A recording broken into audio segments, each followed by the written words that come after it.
You know, Donald Trump being underwater, Democrats, and all this guarantees us we're going to fly high in the midterms. Let me tell you, this guarantees you nothing, because at this particular point, the Democrats are the New Orleans Saints of political parties. What are we talking about? Trust the Dems or GOP more on the economy? Who leads on the economy? Republicans by 7. Immigration, Republicans by 13. How about crime, a big issue for Donald Trump and the Republicans? Look at that, lead by 22 points. That's a lot. But are you surprised? The Dems only care about crime when the victim is trans and the atrocity is no urinals in the ladies' room. But I wonder, does he have a bottom line?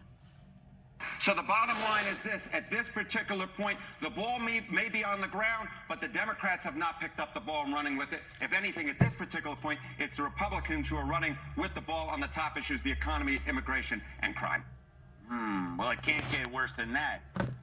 Unless we compare it back to 2022, Harry?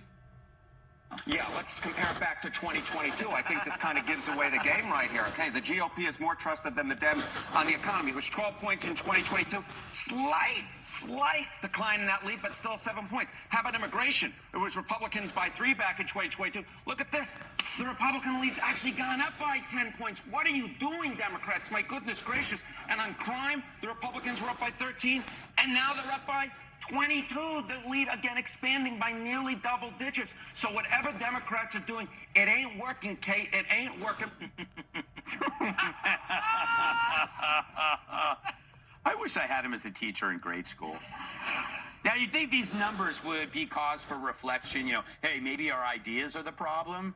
You know, maybe men in bikinis or letting murderers out of jail and allowing boatloads of drugs in isn't exactly speaking to our voters. No.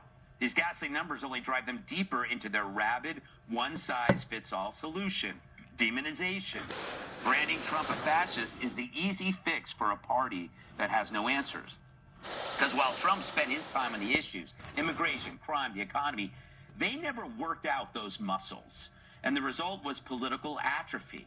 The Dems never picked up the weights. They just sat around gorging on hate. Already 2 million illegals have been deported since Trump took office. 1.6 million self-deported.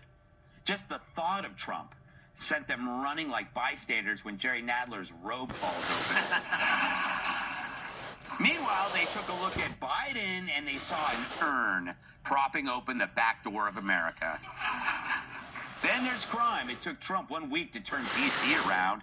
But as the Dems would tell us, stopping carjackings is the first sign of fascism.